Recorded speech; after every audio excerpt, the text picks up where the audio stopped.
Welcome to the A Lot More podcast. I'm Jonathon Buckley, and we are broadcasting from San Diego Comic-Con for 2026. One of the most highly anticipated moments happened yesterday, which was the premiere of the first episode of Stuart Fails to Save the Universe. It's on HBO Max and highly recommend, but we're lucky today to be joined by the cast and creatives. We have executive producers Bill Prady and Zak Penn, along with the cast, Brian Posehn, who plays Bert Kibler, and Ross Bowie, who plays Barry Kripke. They join us now.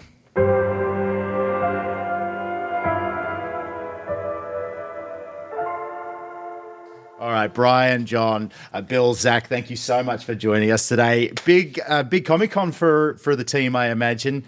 It's been a while since you've probably all come as a group, is it?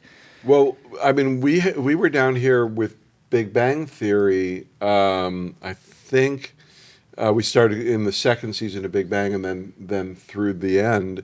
But I don't know about you guys. I haven't been here since then, since before COVID. Yeah, this is my first since COVID. Brian, on the other hand, I come every year. I've only missed COVID, but I've been here. No, Brian showed Annual up during pilgrimage. COVID. Brian just wandered the halls, the empty halls in 2020. I don't want to sound sad.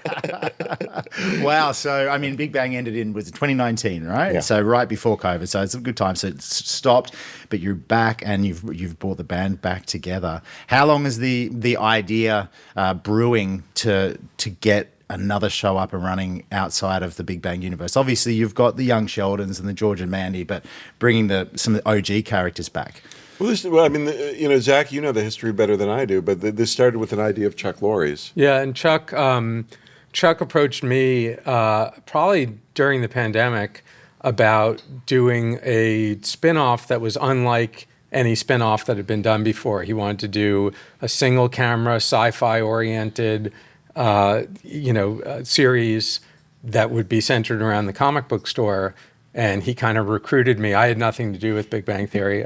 He recruited me for my knowledge of doing heavy special effects and, write a comic science fiction movies. So, yeah, that's how it started. And then... Were you a fan of the Big Bang series? Yeah, totally. So you knew exactly what you were kind of like, the tone of things that you were walking into? Or I knew the tone, but I have to say, it wasn't easy. In the first couple of weeks in the writer's room, it was much more Bill and Chuck. They know these characters backwards and forwards. And it was, I don't know if this minutia is interesting, but these guys know what's the one word that, what are the little one word things that each character says, whether it's, do they say, do they stammer, do they do that, Yeah. So it took me a couple of weeks to get into the rhythm of that. Was it nerve-wracking a little bit? Not really, because you've done so much. Yeah, what's he gonna do, fire me?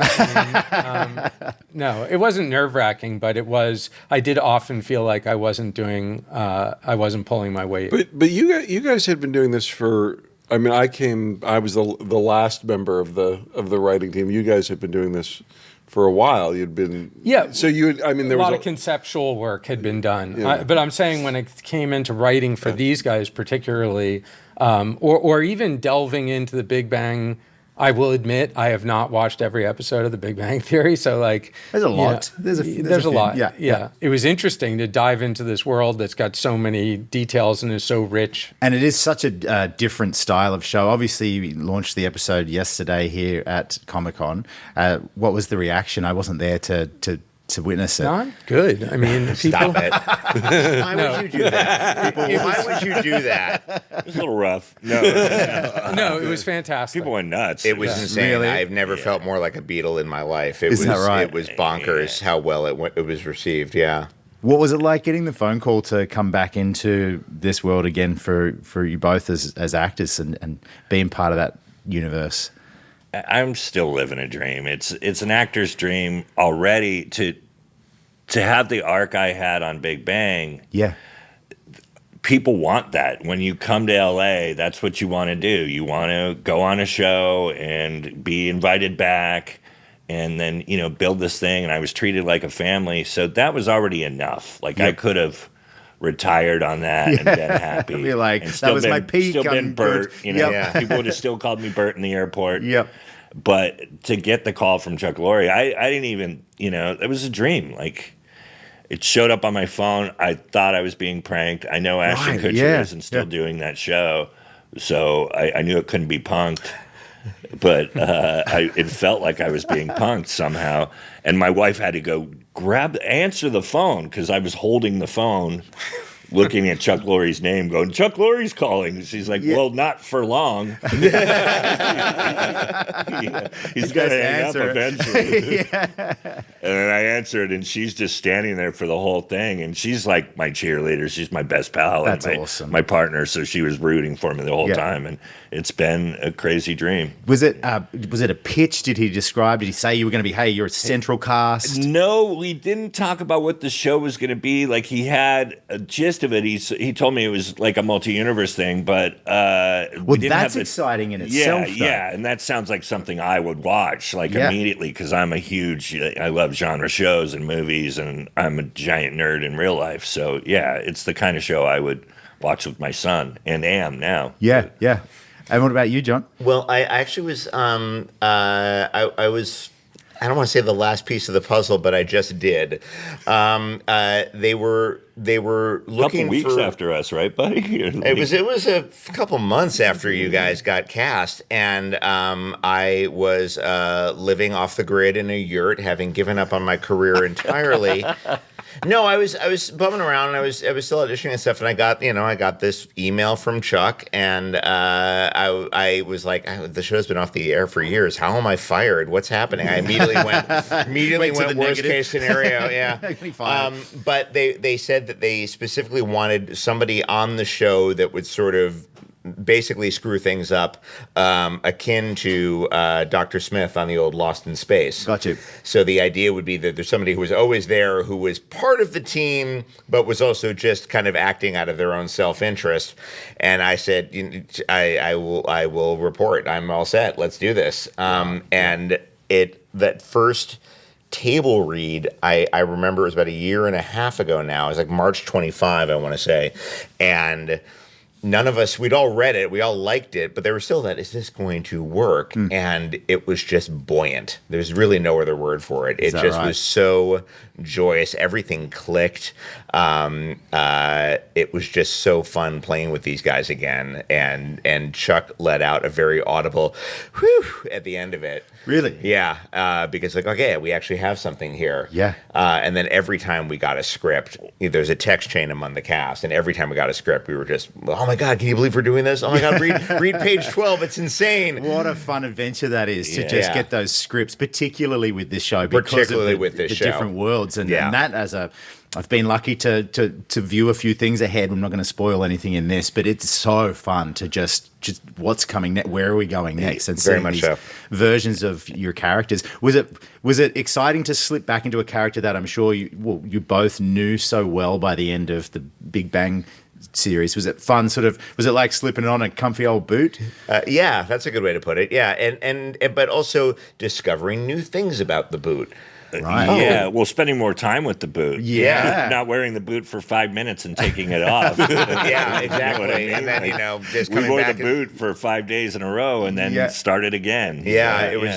There's like secret compartments inside the heel to extend the metaphor. It was really neat. So there was something very seems like old times, but at the same time, where it's this radically different show. The tone is different from the original one. Definitely. Because there's no studio audience. We're getting more jokes per page. Right. The jokes felt comfortable, though. They felt like jokes that would have been on the other show, but we're in a different context now, and we're running, and we're fearful for our lives. We talk a lot about the running on the show. There was a lot of it. There was a lot of running. We ran. I ran more in the first episode of this show than I did in 11 seasons of the previous show. That's hilarious. It was fascinating. Yeah, I have jokes in my stand-up about how I don't run because no one wants to see Sasquatch running towards you. It scares people if I run. I kind of do. I think that's great. Yeah, they want to see Sasquatch in the distance. Away. Yeah. Whenever Brian runs, I immediately bring myself up to my full height. I don't bare my teeth. Okay. I do everything I can to make sure that he knows I'm friendly. Yep. And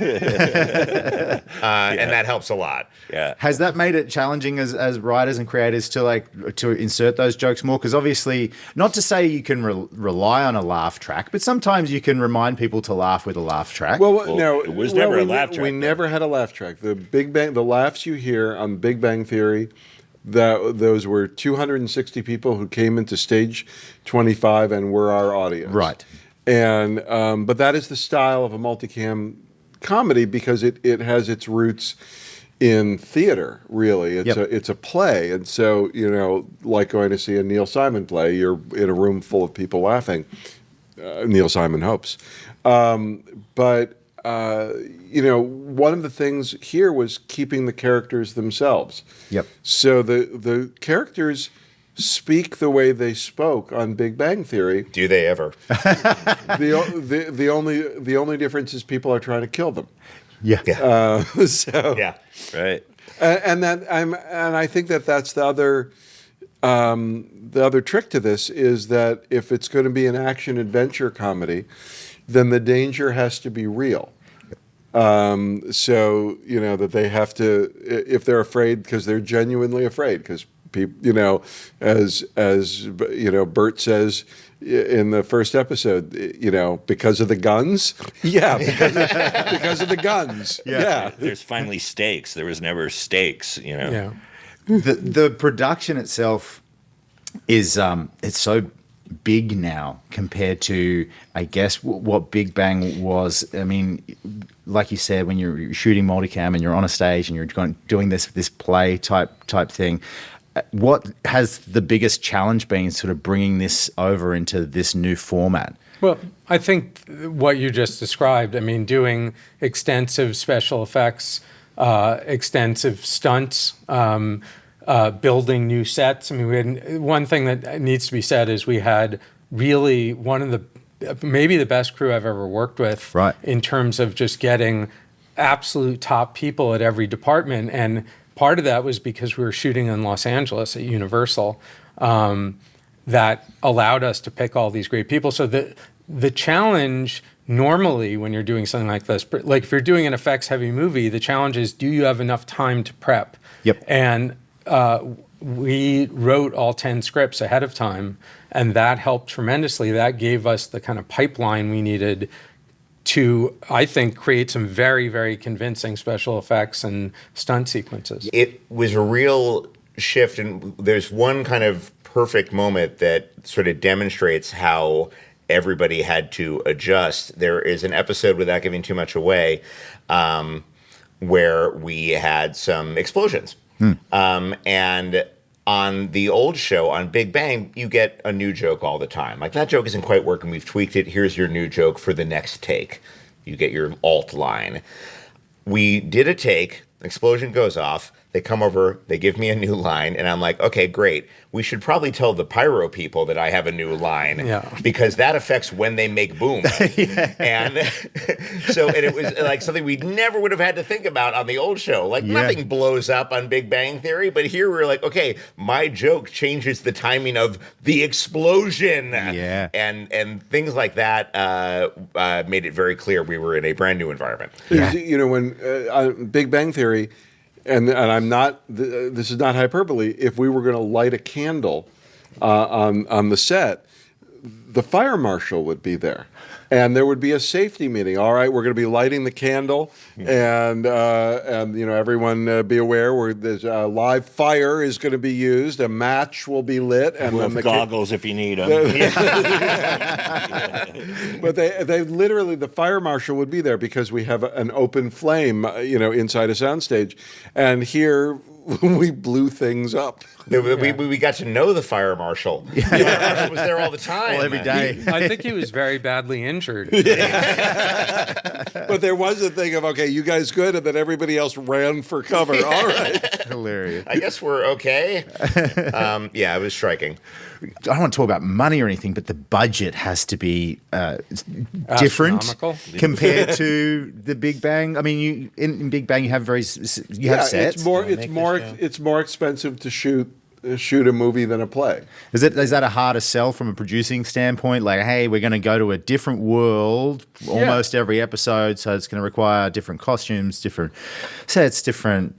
Well, I think do the people with the purse strings care about how much it costs? Yes, they do. And frankly, we got the California tax break, which really gave us a lot of latitude. So that came into play for this? That came very into much play, so, yeah. yeah. And That's great And it allowed us to to hear. stay in LA, which was crucial. And that was something you wanted to do? Oh, yeah. Oh, yeah. We all live in LA. Well, but you also, I mean, this goes back to Zak's comment about crew. There are great people who do this everywhere in the world, but the people, in Los Angeles who do this are amazing. And they've been doing it for a really long time. And they've been doing it for a long time. And we knew that we have this, ambitious idea of we're going to build a whole new world. Yeah. The world that you see in episode 2 doesn't match the world in episode 1, and then doesn't match episode 3 and 4, and certainly doesn't match episode 5. And we needed people who could construct these worlds, and they construct them with incredible detail. It's worth Insane. Yeah, it's worth hitting freeze frame occasionally and looking at what the art department, props, set deck, costumes did to create these worlds. That first world was so fun. I mean, I was in immediately to the series. Like, I knew from the description of what was going on, I was like, this is much like yourself. I was like, oh, I'm in for this. And then that first episode certainly didn't disappoint. The opening sequence is something that has gotten a lot of talk about. It's very it's self-deprecating, and it's like breaking down the fourth wall a little bit. You're kind of like talking. Oh, the opening credits? The opening credits sequence. Yeah. What was the thought behind that?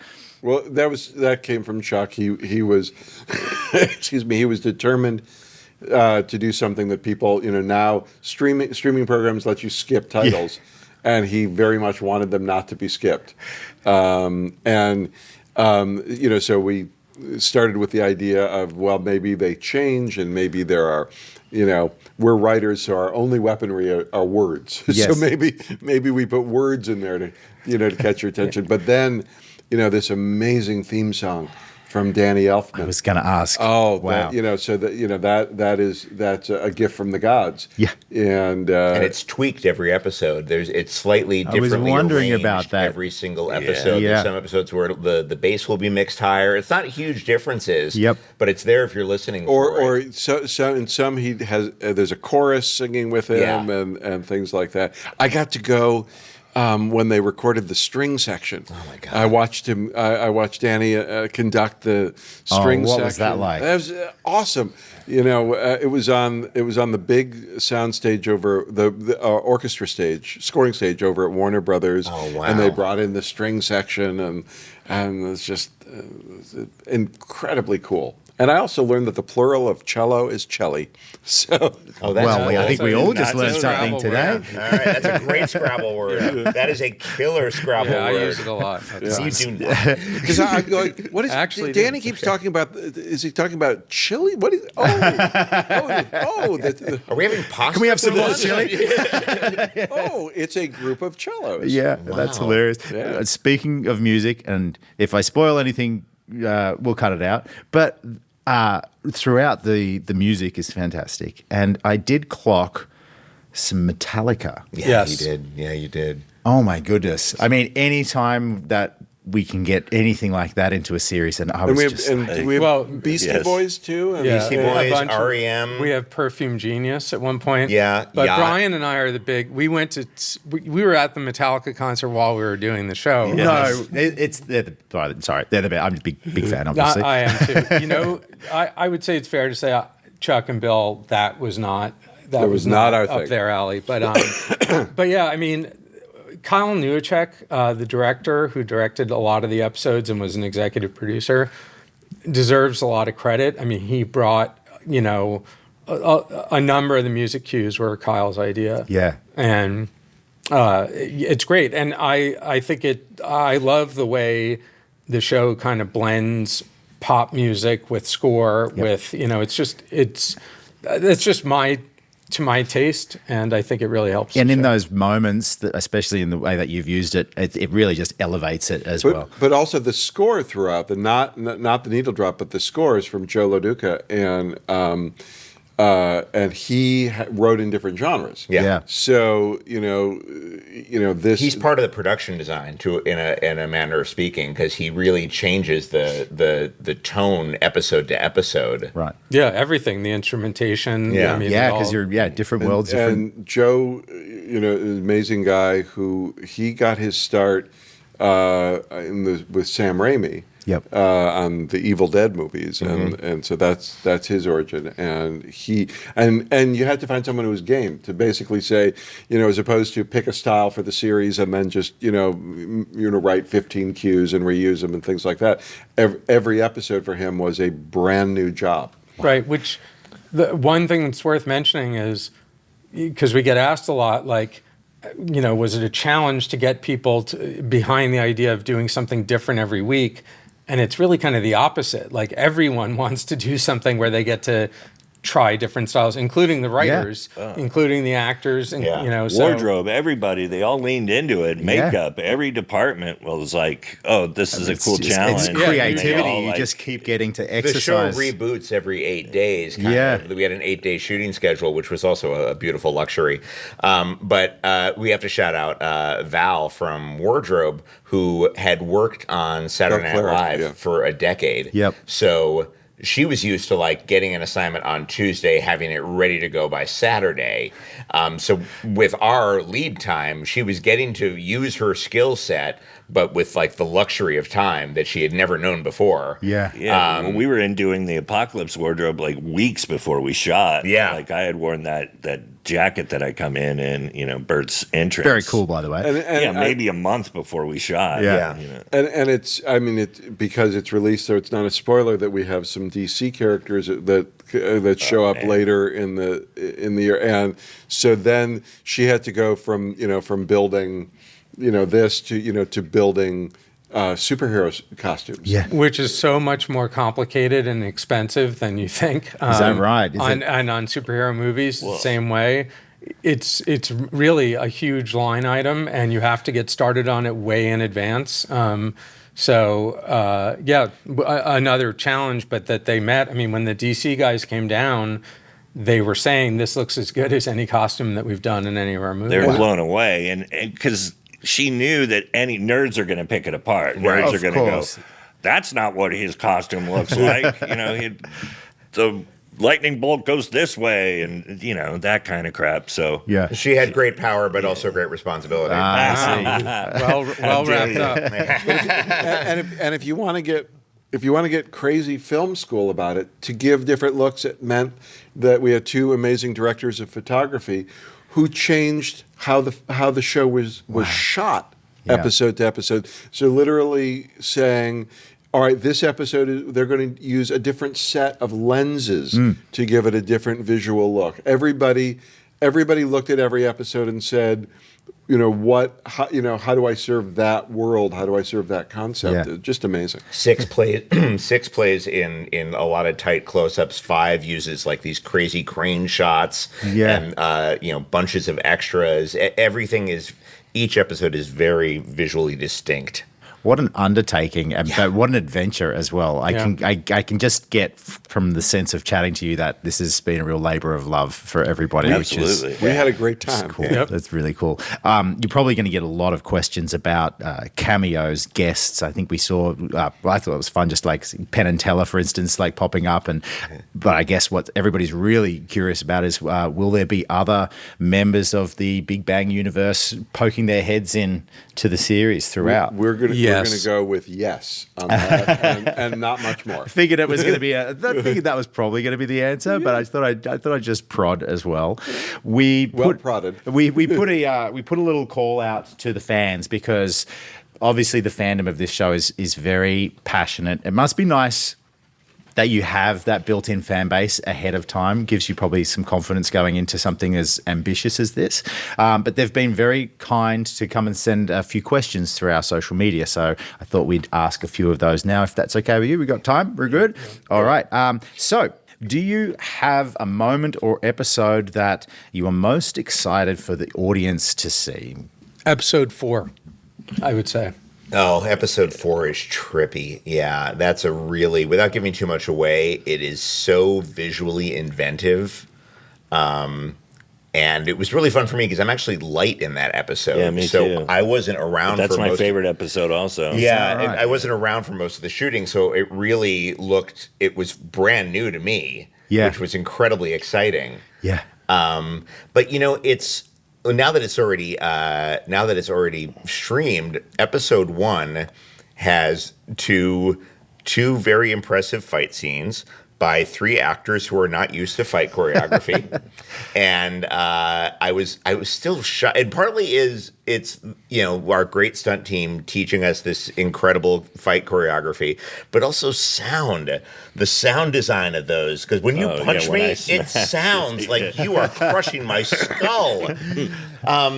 So yeah, there's these 2 incredible ass kicking scenes, and a lot of the tight shots that's me getting tossed around like a rag doll. So fun. And it was really fun. Yeah. And it was a great workout. No injuries? Do it again anytime. That's a win. Yeah. All right. But so we keep an eye out for episode 4. Noted. All right. Also, the finale. I Yeah, would say. 10's Episode insane. 10. Yeah. Episode 10 is the one that I think the reaction will be the most interesting to see. Yeah. I mean, not to spoil it, but the title does say Stuart fails to save the universe. So I'm imagining, well, I guess we'll see. Yeah, imagine all you want. Yeah. This will be a rapid fire for each of you. What were your favorite comic books growing up? Well, I was a DC kid because I'm very, very old. When I was little, comic books were 12 cents, but my allowance was 10 cents. And that meant that every 5th week, I couldn't buy a comic book.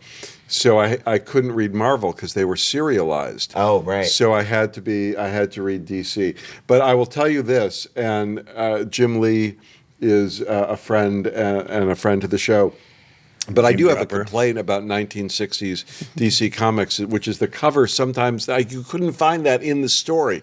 There would be like this great cover, and you'd say, "Where is that scene?" And it wasn't in the story. So I don't know if that can be addressed. Mine is more positive than Bill's. I mean, reading the X-Men in the mid-'70s and then Frank Miller's run on Daredevil, really shaped me as a writer in a lot of ways. Like, those were incredibly literate. The kind of revolution that happened in the mid to late 70s with comic books, where they suddenly went to much more adult themes. So that really inspired me, and honestly, that expertise was really helpful when I got to Hollywood at exactly the point that people started to take comic books more seriously. Right. So comic books have played a huge part. My parents used to try to get me to stop reading. They were like, "What is this ever going to do for you?" And it helped buy me a house. Yeah. John? This is a strange thing to be embarrassed by, but I didn't really get into comics until my 30s. What? Yeah, ladies. So but what I got into initially was I started to track certain writers like Brian Michael Bendis, Brian K. Vaughan did a bunch of not necessarily superheroes. Well, yeah, they're superhero comics. They're just sort of brand new superheroes. He has a great series called Ex Machina, which is about a superhero who gets elected mayor of New York, which I'm a native New Yorker, and I loved that series. Why the Last Man was really good. He did a Doctor Strange that was really interesting. So I kind of would gravitate towards certain writers, and then whatever hero they were writing, I would kind of follow them. So Bendis's Daredevil run is really, really cool from I guess it's from the aughts. So yeah, I was a little bit of a late bloomer where comics are concerned. So I'm going to yield to Brian, who's about to talk your ear off. How dare you? I got in as a little kid, and no one ever told me that I had to pick either Marvel or DC, so I just liked both. Like, my first 2 guys were Batman and Spider-Man. Yeah. The kings of both of those, companies. And then I just went wide. My grandparents, I would spend summers with them, And they lived in Sacramento, where there was actually a comic book store. Yeah. I'd never seen a comic book store before. No. I had previously bought all my comic books in liquor stores with my mom while she was sitting in the car. And I'd go into a liquor store and look at the old wire rack and spin it and try to get one that didn't have spine roll, and because I always had to have a immaculate cover. And then I got into, so I loved the art, brought me in. But then in high school and college, it was the writing. Like in the 80s, it was guys like Frank Miller and Alan Moore, where I was like, oh, this is actually, something bigger than just the art. When does Watchmen come out? That was late 80s. 80s. Yeah, Late 80s, around right? the same time as... That's the real like game shifter, isn't it? Watchmen, that, and then also Dark Knight Dark Returns. Knight, of course. Dark Knight Yeah. Returns was the one. Like, I had actually stopped reading comics, and I was at a friend's half-pipe skateboarding, and this buddy of mine was like, have you read this? And I was like, no. And I actually borrowed his copy and then went to the comic book store and got my own. And Ben, like, I doubled down on the fandom then. Like, Do you like any of the animation stuff that's happening right now in those worlds? Because you've got a few different Batmans, particularly here at this Comic-Con. We've been talking to a few. Do you like the Definitely. Batman stuff that's going on? Well, I was a big fan of the 90s, Bruce Timm and that one. Yep. What it was, the animated series. Yep. Yeah, I love that. But yeah, I love the new stuff too. Okay, for John and Brian, what did you bring forward into this series from the characters you played in Big Bang Theory, and how did you develop them more? Well, it was interesting because I've always treated Kripke as just, he's an alpha nerd. He's just supremely confident, and he carries himself a certain way with a bravado that may or may not be earned. And then when I get to this show, my entrance and my first day on set had me in this incredible military uniform, which just amped that up to 11. Your hair was fantastic. The whole thing was really intense. So I feel like it was the same, only more so. There was a real sense of, he's always been sort of an authoritarian figure, and now he's a genuine authoritarian figure who dresses like Gaddafi and has a harem. And by the way, it just landed with me yesterday.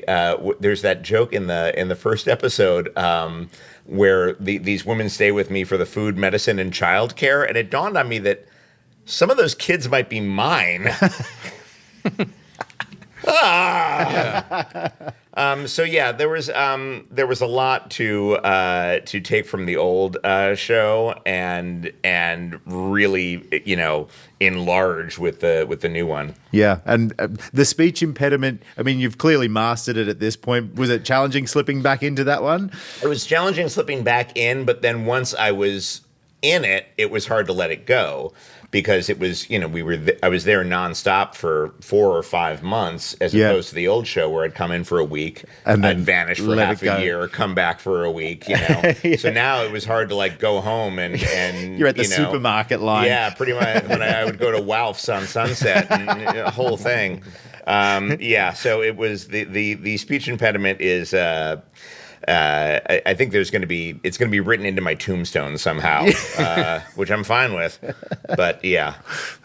All right, let's throw to you, Brian. Well, for Bert, it was already there, but there was just more for Bert to do. I feel like on the show it might not have been there, but Bert is just your lovable pal. He's your biggest cheerleader, and I just wanted that to come. He's rooting for Stuart because. Yeah, he'll live too, but he wants Stuart to. He doesn't want Stuart to fail. Yeah, he wants Stuart to succeed. So that's a big part. Yeah. In the first that was episode so fun for me to play. Yeah, so cute. I'm rooting for him. I'm rooting for us. Yeah. But we had a lot of fun putting both these characters through, figuring out what could we do that you wouldn't expect for them. Kripke becomes a lot more vulnerable, I think, as the season goes on, and John plays a lot of layers, and then Brian gets to do so much. He falls in love. He's, so much happens. Also geology having so much to do in the first episode. When I first read that, I was like, every geologist that watched the OG show is going to cheer for this. Because Jim Parsons' character always, crapped on geology and made it. Well, all the other characters, everybody made it sound like geology isn't a real science. And as the guy that played Bird, I was like, yes, it is. I know nothing about geology, but I was always very defensive of it. One of the things about being in a single camera format, which plays different. You play in tighter shots. You see faces and you see expressions. And one of the things to me that sort of saves Kripke for me is that moment in the first episode where Denise tricks him and says, I will have dinner with you. And if you watch that, and go back and watch it again, because John does this amazing thing in that moment. His face just relaxes. He trusts her. Yeah. And for a moment, you see, I think, a really vulnerable person that he drops Kripke's assholery. Is that a word? Yeah, sure. And you see vulnerability only to have her then beat him up. Yeah. But I think, one of the things single camera does is it lets you make characters realer and more well-rounded. I was talking about this with a friend last night who a high school buddy texted me to tell me she loved the show.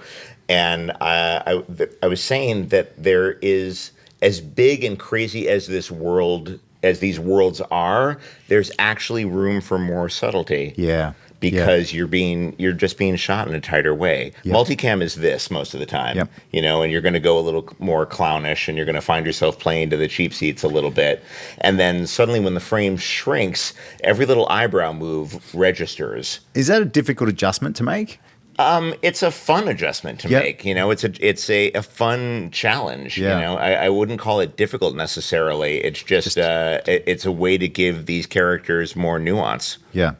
Fantastic. All right. Well, I think we're just about out of time here. I know you guys have probably some more panels to do today, or are you almost done? Yeah, we're almost done. Wow. All right. Have you gone and taken part in your experience, the Comic Center experience down here at Comic Con? We all have. Yeah, wasn't it amazing? It's incredible. Did anyone manage to save the universe throughout the experience? No. Well, it's not really possible to actually save the universe, but had a feeling going through. Succeeding at failing. You can succeed at failing and save the universe. I love that they said that. Successfully fail. Watch me really play to the room here. It's kind of like the Kobayashi Maru in the sense that you can't. It's how you cope with the failure. Really. Absolutely.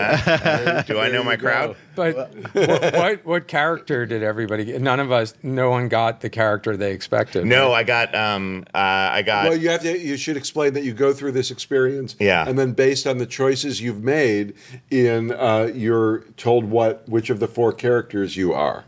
So you get 3 chances to save the universe, and right, and then the system tracks your choices, and then based on that, says you are most like one of the 4 characters. And John, who did you get? I got Bert.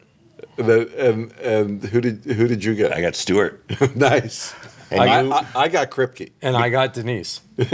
Oh, so we're covered. So you found out that by making all the most destructive antisocial choices, that's right. That's how you get Kripke. That's right. By being supportive, you by being supportive, right. You get Bert. By being selfless, you get Stuart, and by being rational, you get Denise. Yeah, my son got Denise. I don't know what to think about that. I was very excited to get Bert. Nice. I love it. I got Bert. It was such a great experience. It means you're a supportive friend. Is that what it means? I wasn't sure. Yeah. What did I pick on one of them? I picked a sword for the apocalypse because I'm like, well, you don't have to reload a sword. I was like, that works. But it was such a great experience. I'm sure you guys are having a great time walking the floor. Yeah. I'm particularly sure that you guys don't get 5 feet without being stopped for a photograph.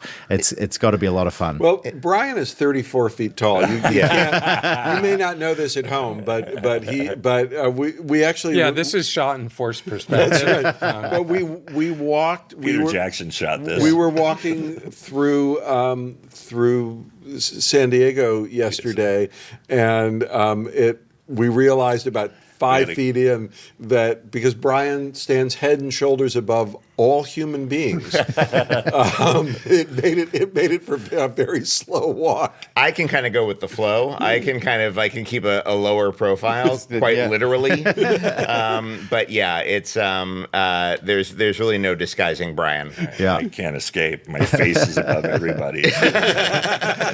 Bill, Zach, there's John, that guy. Brian, thank you so much. You've been so generous with your time. I hope you've had Thank an you. We had a amazing good time. Comic-Con. Stuart Fails to Save the Universe is on HBO Max. It drops every Thursday, 10 episodes, and I'm certain that there's going to be plenty more to follow.